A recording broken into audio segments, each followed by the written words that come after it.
Hello, મારી YouTube ચેનલમાં આપ સૌનું સ્વાગત છે। હું હર્ષાબેન કટકિયા। જય બાબા સ્વામી, જય ગુરુદેવ। આજે આપણે બનાવવાના છે મોમોસ।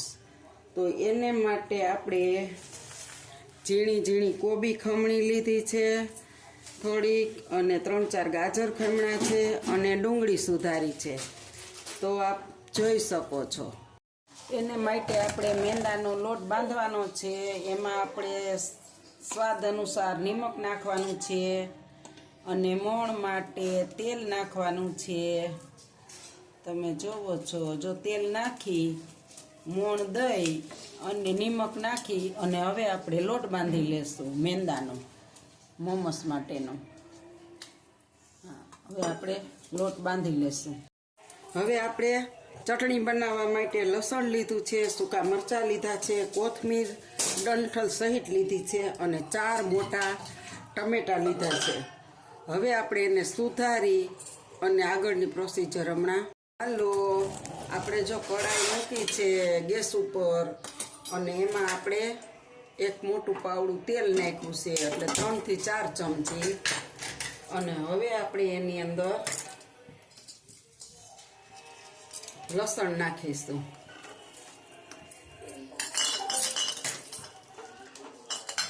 એમાં નાખીશું મરચાં,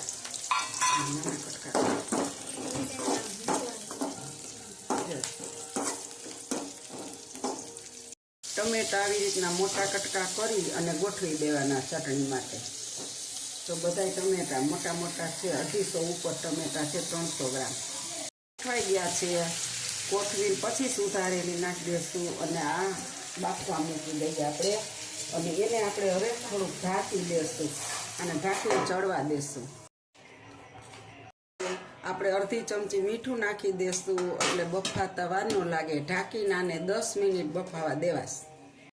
હવે આપણે કઢાઈ ચડાવીશું, અને બાજુના નાના ગેસ ઉપર આપણે ટમેટા બાફવા મૂકી દીધા, અને આની અંદર આપણે મોટા 2 પાવડા તેલ નાખ્યું છે। તેલ આવી ગયું છે, હવે લીલું લસણ નાખી દેશું।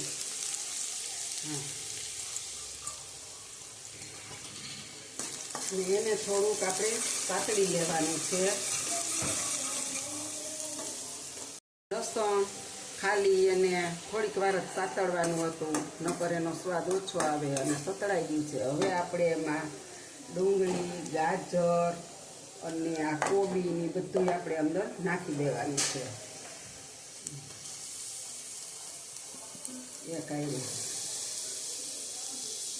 બધું અંદર નાખી દીધું છે, અને હવે આપણે આને 2-3 મિનિટ સરસથી હલાવવાનું છે। આમ એટલે થોડુંક છે ને ચડી જાય। હવે આપણે આમાં થોડુંક નિમક નાખી દઈશું સ્વાદ અનુસાર।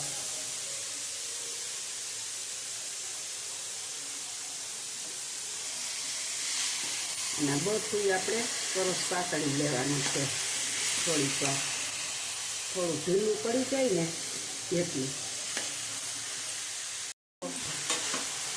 હવે આપણે આને હલાવતા હલાવતા સરખુંથીને ચોળવી લેવાનું છે। થોડુંક આમ ઢીલું પડી જાય ને એવું મસ્તીનું। અને આપણે ખૂબ ઝીણું છીલવું પડે, ત્યારે જ આના મોમોસ મસ્ત બને છે। તમે જોઈ શકો છો, જો એકદમ ઝીણું સુધારી પાછું આને અસલ એકદમ થોડુંક પોચું પડે ને ત્યાં સુધી આપણે ચોળવી લેશું આને, થોડીક વાર ઢાંકી દેવું। હવે આપણે આમાં 1 ચમચા જેટલો સોયા સોસ નાખવાનો છે।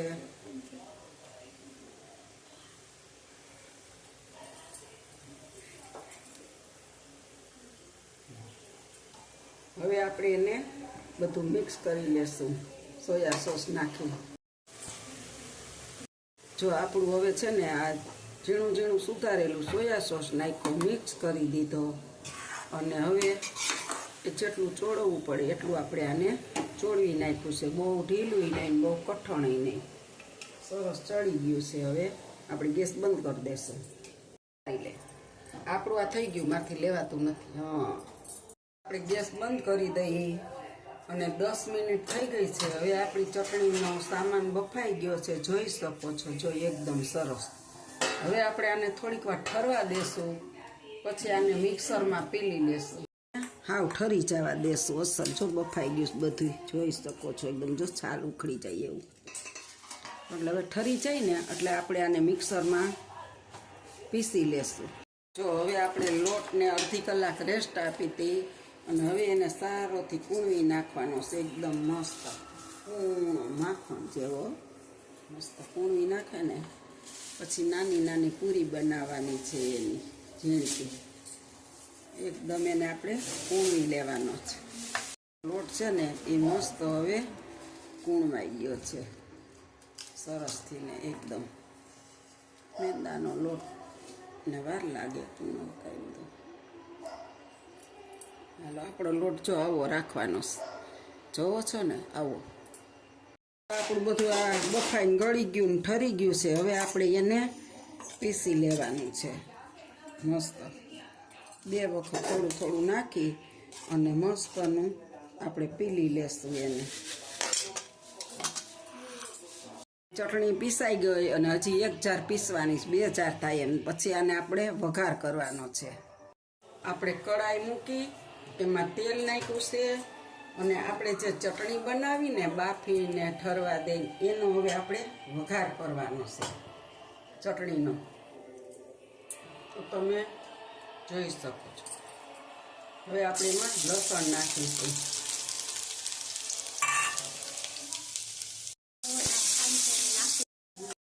જો આપણે ચટણી વઘારી નાખીશું. રેડી.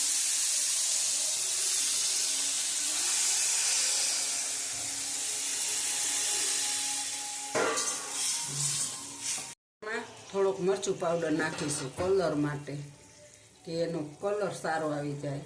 અને જો તમે તીખું ખાતા હો તો તમારે વધારે નાખવાનું. આપણે તો માપે જ છે ચટણી, તીખી બહુ નથી, મીડિયમ. અને હવે આપણે એની અંદર થોડોક સોયા સોસ નાખીશું 1 ચમચી. અને હવે એને મિક્સ કરી લેવાનું. પછી આપણે એને ઉતારી લઈશું. આપણી ચટણી છે ને સરસ કલર ચેન્જ થઈ ગઈ અને સરસ છે. અને જો તમારે વધારે લાલ કરવી હોય તો આની અંદર લાલ કલર નાખી શકો. અમે કલર નથી યુઝ કરતા. આપણી ચટણી કમ્પ્લીટ ઓરિજિનલ તૈયાર થઈ ગઈ. હવે આપણે આને જો ફૂલા પડવા માંડ્યા. હવે આપણે ગેસ બંધ કરી દઈશું અને ચટણી ઉતારી લઈએ. તો વઘાર કરીને આપણી ચટણી કમ્પ્લીટ તૈયાર થઈ ગઈ. આપણે આમાં કાઢી લીધી છે. જો મસ્ત બની ગઈ. જો મોમોસ બનાવવા માટે આપણે પૂરી વણી લીધી છે. એમાં આપણે ઓલો મસાલો જે વઘાર કરીને કર્યો એ અંદર ભરવાનો છે. તમે જોઈ શકો છો.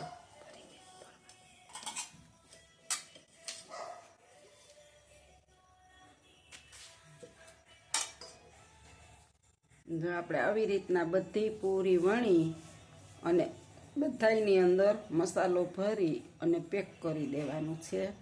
અને પછી આપણે આને બાફવા મૂકી દેવાના છે. જો મસ્ત બની ગઈ. આપણે આવી રીતના બધી પૂરી વણી અને મોમોસ બનાવી લેવાના. આપણે ગેસ ઓન કરીશું અને આપણે કુકરમાં પાણી મૂકી દેશું ઉકળવા. અંદર 2 લીંબુના કટકા નાખી દેશું. હવે આપણે આ પાણીને ઉકળવા દેશું. આ ડીશને આપણે છે ને ગ્રીસ કરી લેવાની છે તેલવાળી. આપણે આને થોડુંક ગ્રીસ કરી લેવાની અને પાણી ઉકળે ને ત્યાં સુધી આપણે એને રાખી દઈએ. હાલો આપણું પાણી હવે ઉકળવાની તૈયારીમાં છે. તો આપણે ડીશ મૂકી દેશું. તો હવે આપણે આ મોમોસને ગોઠવી દેશું અને આને આપણે બાફી લેવાના છે. આપણે 2 બેન્ચ થાય બાફવામાં.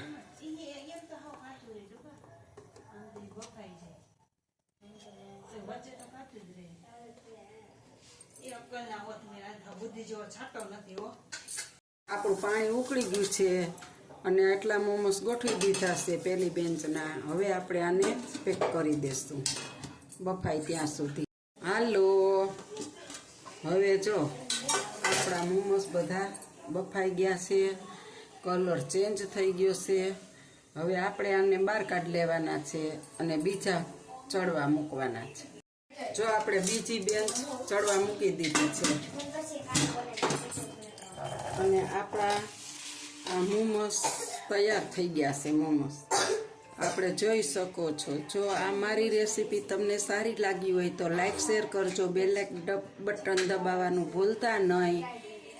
આવજો. જય બાબા સ્વામી, જય ગુરુદેવ.